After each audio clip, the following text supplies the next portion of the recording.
Ya baik pemirsa, sekarang saya ke Mas Umam dulu deh, Mas Umam. Ya. Oke, ini kita berharap bahwa ini didengar baik-baik untuk masyarakat, bukan untuk tidak netral atau apa.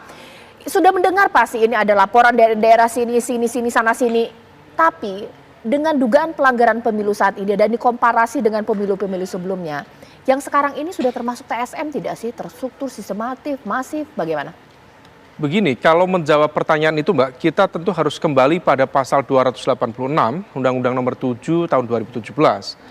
Pendefinisian TSM itu kalau misal kemudian dari pihak penggugat misalnya bisa menghadirkan data, bukti, informasi yang valid terjadi di 50% provinsi se-Indonesia.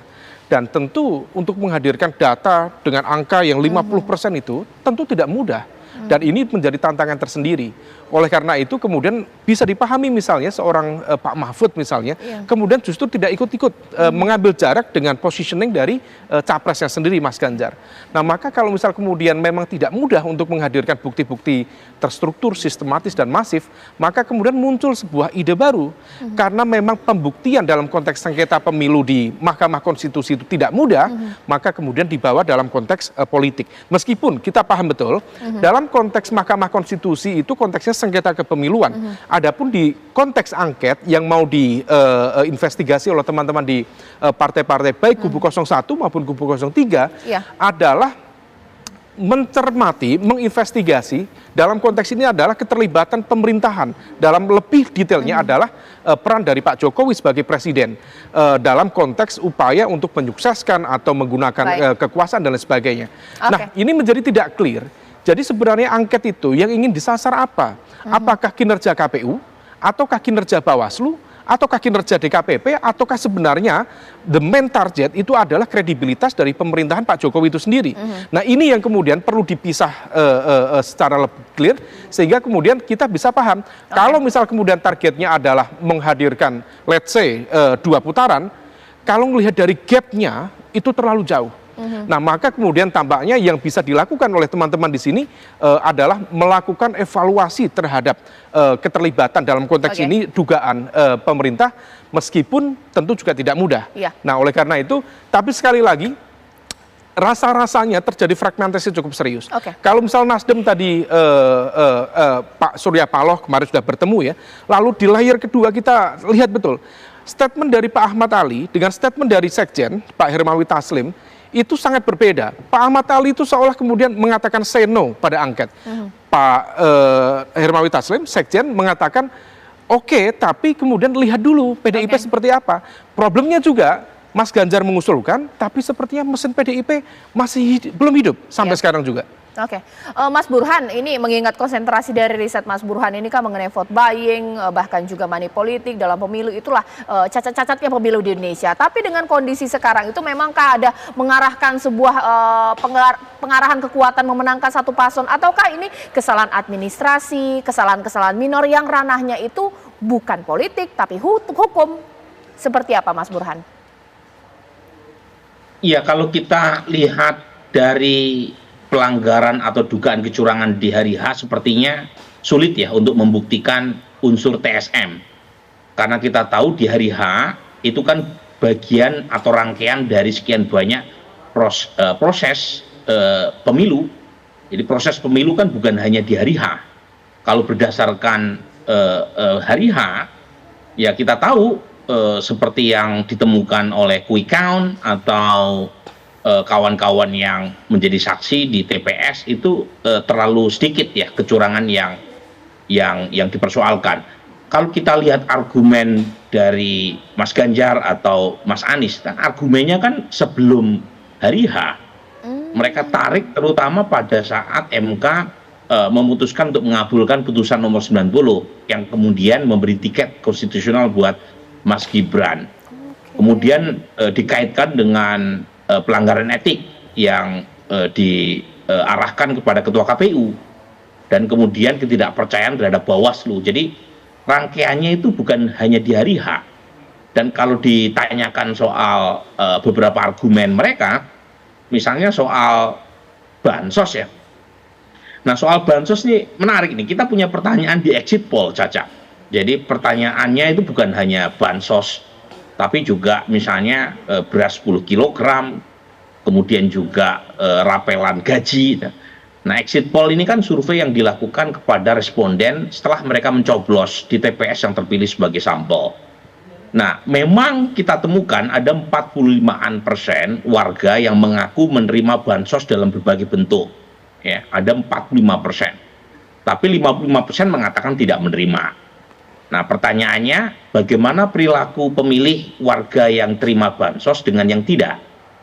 Karena mereka yang menerima bansos pun ada yang mengaku masih menerima bansos, tetapi lebih dari separuh mengaku mereka sudah tidak terima bansos lagi. Nah, kita perlu bandingkan nih, kalau betul bansos itu punya efek secara elektoral, seharusnya mereka yang menerima bansos itu dukungan elektoral kepada paslon 02 itu jauh lebih besar kan. Nah, ternyata kita temukan pola bahwa efek bansos itu tidak sebesar yang diduga banyak orang.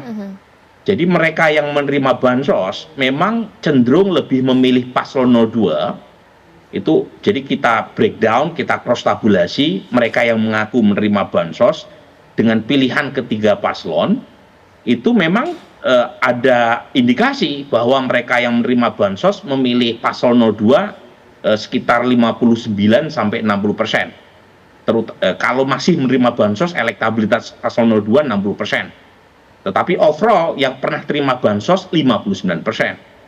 Tetapi yang tidak terima bansos, baseline-nya 55% tadi, 55% tadi, di antara mereka yang tidak terima bansos, 02 juga menang telak.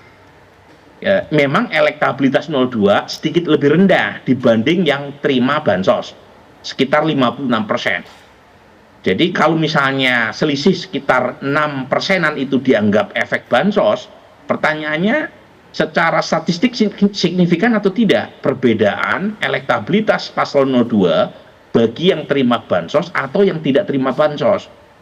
Nah, secara sederhana tidak signifikan bedanya, tetapi saya tidak ingin mengambil kesimpulan terburu-buru apakah betul bansos efeknya kecil ataukah ada fungsi intermediasi.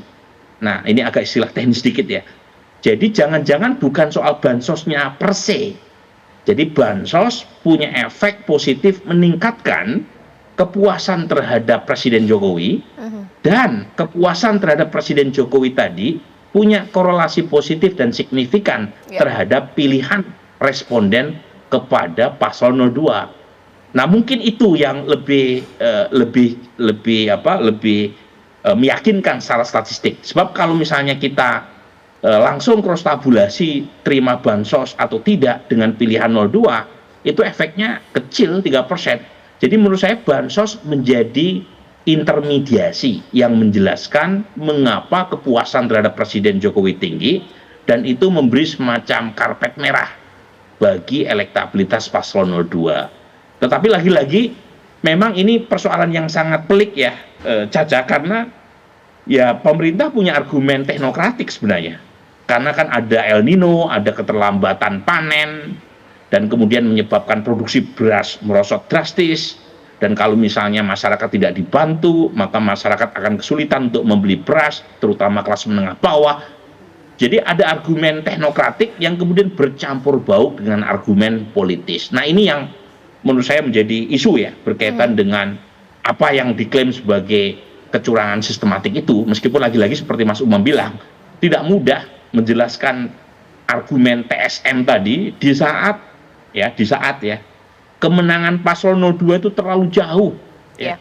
Jadi bayangkan suara paslon 01 dan 03 digabung ya, suara Ganjar dan Anies digabung itu selisihnya masih 16%. Jadi jauh sekali. Jadi kalau misalnya mau dibuktikan taruhlah misalnya sekian persen, itu belum tentu bisa mengubah hasil secara signifikan gitu. Oke, tapi sebenarnya kalau misalnya melihat dari masyarakat melihat ini, Mas Umam, kalaulah kemungkinan kita, kalau hitung-hitungan aja udah nggak mungkin lah, digabung pun juga nggak akan mungkin kemudian bisa memenangkan paslon lain selain 02 unggul secara suara, baik survei bahkan juga quick count. Tapi kalau misalnya kita mengatakan ya sudahlah nggak usah hak angket, ada tidak sih opini dari masyarakat? apakah tidak melihat bahwa satu pelanggaran juga sebenarnya harus diperhatikan? Ini termasuk hak masyarakat yang kemudian dianulir ketika pemilu yang harusnya jurdil, bagaimana? Tentu kalau misal konteks aspirasi publik ya harus kita uji. Tentu lewat survei, kalau misal kemudian kita cermati, meskipun di saat yang sama, tentu dari kalangan masyarakat sipil, gerakan civil society yang memiliki concern, terutama kalau misal kemudian ditarik tadi Mas Burhan menjelaskan dalam konteks kebijakan bansos, meskipun juga di saat yang sama, kebijakan itu sebenarnya juga atas persetujuan hampir semua fraksi yang ada di DPR. Sehingga kalau misal kemudian mempertanyakan itu, sebenarnya juga tudingan balik. Kemarin ngapain saja terkait dengan perumusan kebijakan bansos itu. Betul. Nah, kemudian adapun yang kemudian barangkali perlu dijelaskan dan juga barangkali perlu diinvestigasi oleh teman-teman di 01, 02, tampaknya mereka, maaf 03, tampaknya mereka akan jauh melampau di dalam konteks skema penyiapan infrastruktur pemenangan yang seolah kemudian menggunakan otoritas kekuasaan di Kemendagri. Terutama ketika kemudian bagaimana pilkada digeser, ada delay atau disbursement misalnya, kemudian di situ ada penjabat kepala daerah dan jumlahnya cukup signifikan. Bahkan di gubernur itu ada 20 atau 21, kemudian ada sekitar 170-an bupati dan wali kota dalam konteks pejabat. Kalau misal itu dianggap sebagai sebuah bagian dari infrastruktur pemenangan yang sistematis, barangkali itu yang kemudian akan ditarget. Sehingga kemudian rasa-rasanya angket ini bukan ditujukan untuk mengaudit hasil kinerja pemilu, bukan kemudian diarahkan untuk bagaimana proses perhitungan, rekapitulasi, karena itu sebenarnya tidak mungkin. Susah ya, karena gapnya terlalu jauh. Maka rasa-rasanya kalau misal ini terus dibergulir, maka targetnya tampaknya adalah mendelegitimasi kredibilitas dari pemerintahan Pak Jokowi itu sendiri. Baik. Pemirsa harus tahu bahwa politik itu serba kalkulasi. Sesuai dengan judul saya, dua pakar saya nanti akan saya todong pertanyaan, kira-kira kalau lewat proses politik, lewat hak angket, mereka bisa solid atau tidak? Atau jangan-jangan ada iman yang tidak kuat ini ketika ditawarin, ketika diajak berkonsolidasi. Ketika mereka maju lewat hukum, bisa dibuktikan tidak dugaan pelanggaran pemilunya?